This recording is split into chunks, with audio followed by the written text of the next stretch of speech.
imagine for a second you're sitting down to uh, update your resume or your LinkedIn profile. All right. You know exactly what you're supposed to do. Right. You curate the highlight reel. Oh, absolutely. The greatest hits. The victories, the KPIs you crushed, the projects you led across the finish line, you're basically building a museum of your own competence. That is the standard operating procedure. Yeah. We present our best selves. I mean, competence is the currency of the professional world. You don't put your failures in the summary section. Exactly.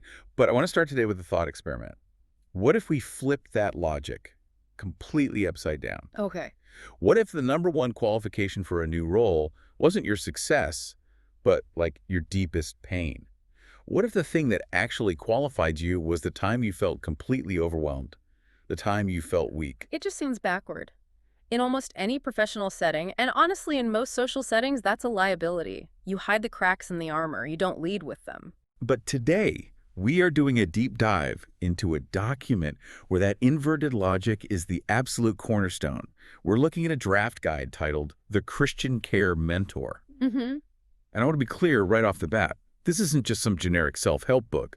This is a training manual. Right. And the context here is vital. This guide is designed for a very specific group of people, veterans of caregiving. Yeah. These are people who have already been through the ringer. Maybe they cared for a spouse with cancer, a parent with dementia, and have come out the other side. Now they're stepping up to support someone else who's currently drowning in that same experience. So it's a peer-to-peer model. But here is the catch, and this is where I think our deep dive really begins. The guide isn't training them to be counselors. It's not training them to be medical advisors or social workers. No. It's training them for a role it defines as stewardship of lived experience. That phrase jumped out at me immediately. Stewardship of lived experience. Right. It's heavy. It implies that your past suffering isn't just history. It's not just something you survived and put in a box. Right. It's an asset. It's something valuable that you are now managing for the benefit of someone else. I love that concept, but I have to play the skeptic here for a second. If I am the person in the thick of it, let's say I'm caring for a sick parent, I'm exhausted, I'm confused, do I really need someone to just share their experience? Do you want answers? I probably want a solution. I want someone to fix the problem. I want a lifeguard, not a buddy. And that is the friction point the manual addresses right on page 1. It's that critical distinction for anyone in a helping role, really, between curing and caring. Break that down for us. Well, the guide argues that the goal of this mentorship isn't to fix the situation, and practically speaking, the situations these caregivers are in chronic illness, terminal decline, they often can't be fixed. Not in the traditional sense, no. You can't fix Alzheimer's. You can't fix the progression of certain diseases. So if your goal is curing, you are going to fail and you're going to burn out. So if they aren't fixing it, what are they doing? Just watching. They are accompanying. The guide argues that the isolation of caregiving is often more damaging than the actual tasks of caregiving. So a Christian care mentor walks alongside the caregiver. Their authority doesn't come from a degree on the wall. It comes solely from having been there. They are living proof that you can survive the valley. The guide uses a specific story to illustrate this, and I think we need to spend some time on it because it really anchors the whole philosophy. It's the story of a guy named Thomas. And honestly, reading this, I really felt for Thomas. Yes, the Thomas case study is the emotional core of the introduction. It really sets the stakes. So Thomas is a widower. He spent years caring for his wife as her health declined. Now, on paper, if you looked at his caregiving resume, he's the perfect mentor. Absolutely. He knows the systems, the emotional toll. He's navigated the grief. But the text says Thomas felt completely disqualified. Which is fascinating. Why? Why did he feel disqualified? Because he wasn't over it. He was still weary. He was still sad. He explicitly thought, how can I help anyone? I'm not healed yet. He felt like an imposter. And that is such a common barrier. We have this idea that we need to be standing on the mountaintop, victorious and fully recovered before we can reach down and help someone in the valley. Right, like the after picture. Exactly, the after picture in a weight loss commercial. I used to be sad, but now I'm great. Here's how I did it. But Thomas wasn't there. No. But the manual argues that his weariness was actually part of his qualification. It kept him humble. So Thomas takes a leap of faith. He agrees to mentor a guy named Mike, who's caring for his sister after a severe stroke. And this interaction is where the rubber meets the road. They get on their first phone call, and Mike is just unloading panic, logistics, fear. The insurance company is a nightmare. Talking a mile a minute. Yeah. And then Mike stops. He catches himself, and he apologizes. He says, I'm sorry, I'm talking too much. And this is the pivot point. In a normal conversation or even a consulting scenario, what would most people do there? You'd probably say, it's okay, but let's focus. Here is a strategy. Have you tried X, Y, or Z? Yeah. You try to tidy up the mess. Exactly. We rush to fix the discomfort, but Thomas doesn't do that. He resists that urge to tidy. He simply says, you don't have to apologize. This is your space. This is your space. It sounds so simple, but for a caregiver who has probably spent months, revolving their entire life around someone else's needs, Yeah. hearing that must be jarring. It's permission to exist. It's a radical shift. And notice what Thomas didn't do. The text highlights this specifically. He didn't offer advice. He didn't immediately quote a Bible verse to apply a spiritual Band-Aid. No, God has a plan. No, he just listened. Later on, the text says Thomas shared a small piece of his own story. Mhm. And not to say, I know exactly how you feel, which, let's be honest, is usually a lie we tell to make ourselves feel better. Right, no two griefs are identical. Exactly. He just shared it to say, I had days where all I could do was show up, and that was enough. And the result wasn't that Mike's sister was miraculously cured. The external situation didn't change one bit. No, but the internal situation changed completely. Mike realized, I thought I was weak because I'm struggling. Now I realize I'm still walking, and that matters. He felt normalized. And interestingly, the text says this helped Thomas too. It says his pain wasn't erased, but it was transformed into a quiet offering. And that connects to what the guide calls the standalone principle. It's this theological concept in the book that God is the ultimate healer. The mentor isn't God. Right. So by accepting that they don't have to control or correct the situation, it takes this massive pressure of saving the day off the mentor's shoulders. That actually sounds like a relief. You don't have to be the savior. You just have to be the friend. But let's get into the mechanics of this. The guide doesn't just leave it at be a friend because that's vague. It breaks down the mentor's identity into 3 specific pillars. Right, this is the structural framework. It gives you a roadmap for how to actually be in the room without trying to take over. So the first pillar is the witness. And the guide anchors this in Scripture, specifically 2 Corinthians 12.9. My power is made perfect in weakness. Now, we hear verses like that a lot in religious circles, but how does the guide apply it practically to mentoring? It's really about the refusal to wear a mask. As a witness, the mentor isn't there to brag about how they survived. They're there to model hope by acknowledging hardship honestly. The text has a beautiful line, weakness is often where grace becomes visible.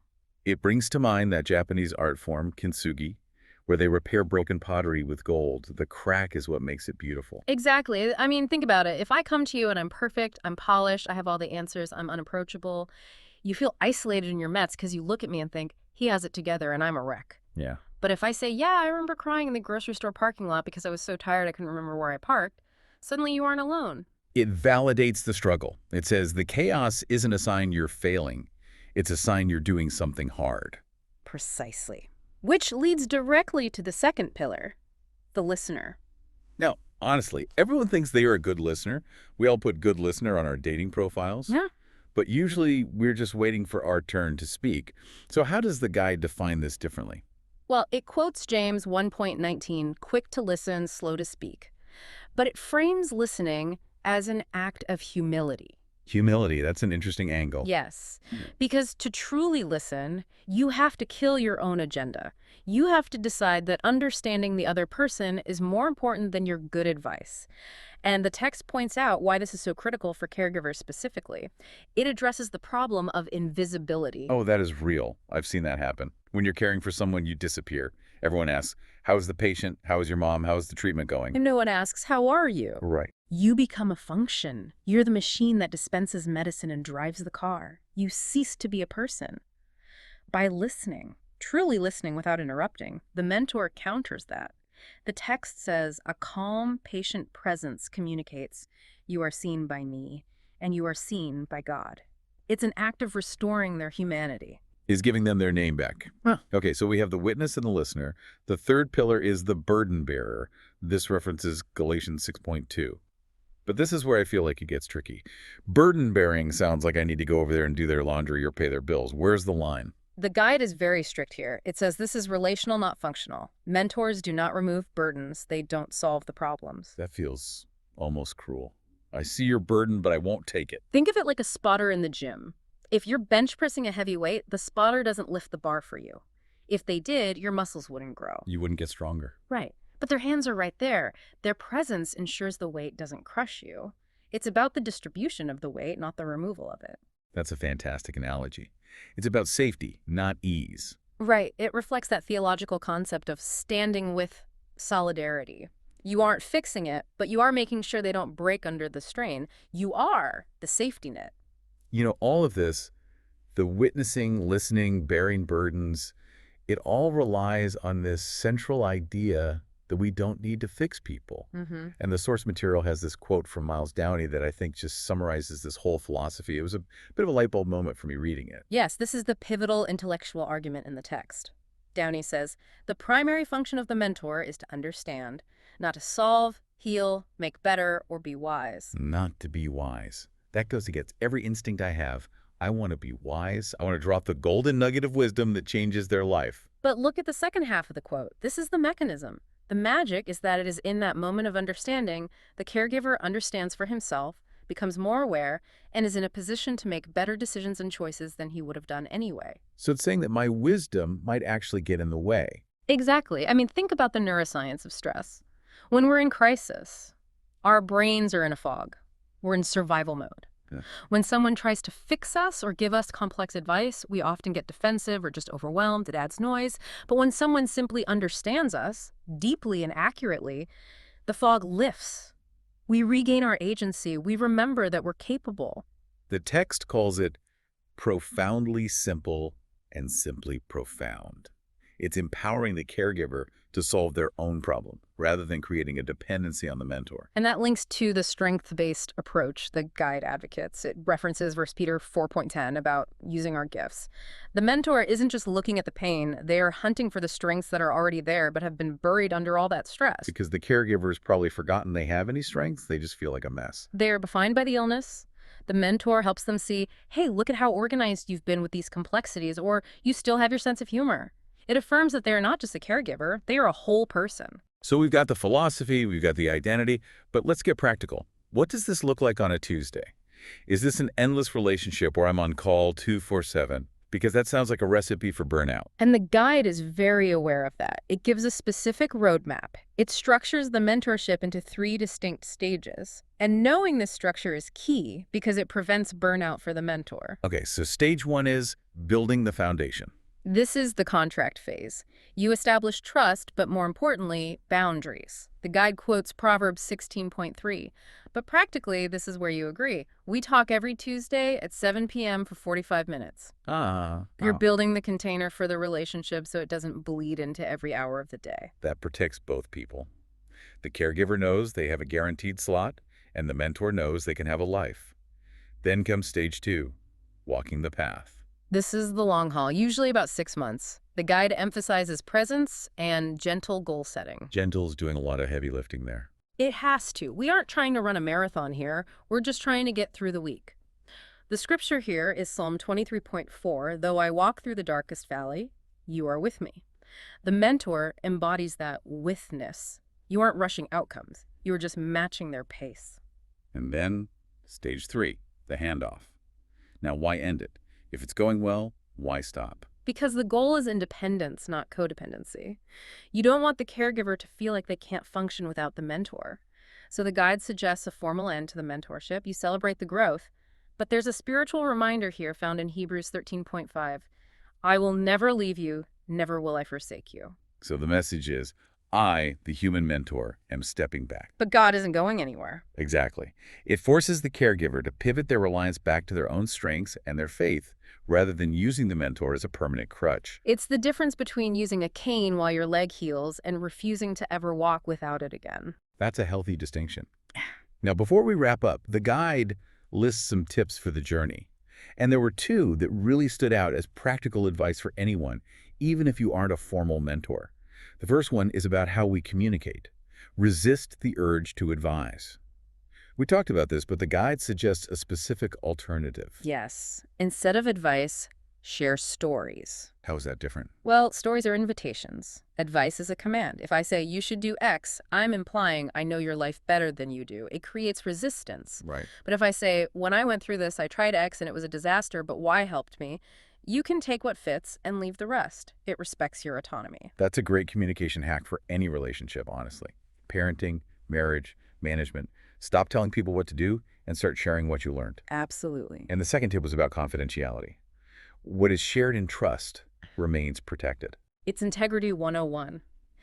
If a caregiver vents about their frustration with a parent or a spouse, which is very common, by the way, and they feel that might get back to the family or the church prayer chain or the rumor mill, they will clam up. Of course. The mentor must be a vault. So, looking at this whole document, from the story of Thomas to the 3 pillars to this roadmap, it really redefines what it means to help. It moves us away from the expert model, where I have the answers and I give them to you, to a peer model of shared grace. It's about being a channel, not a source. The mentor is just a channel for the grace that they themselves received. They're passing it forward. It's beautifully human. But there's one final point of the text that I want to end on. And honestly, it's the most provocative part of the whole guide, especially for the people listening who are the doers, the ones who burn the candle at both ends. The section on self-care is stewardship. Yes. We hear self-care all the time these days. Bubble baths, treating yourself, me time. It often feels a bit indulgent, or at least that's how we're conditioned to feel about it. Like it's something we do when we're slacking off. Exactly. But the guide frames it completely different. It frames it as an act of obedience. Obedience. That is a strong word. Yeah. It's not a word usually associated with taking a nap. No, it isn't. The text references 1 Corinthians 6.19-20 about our bodies being temples. But the argument isn't just be healthy for health's sake. The argument is that if you burn out, you are sabotaging your ability to serve. Therefore, caring for your own health, setting those boundaries, getting enough sleep, that isn't selfishness. That is faithful stewardship of the tool God gave you to help others. That hits different. If I'm a caregiver, I often feel guilty for taking a nap while my loved one is suffering. I feel guilty for going to a movie.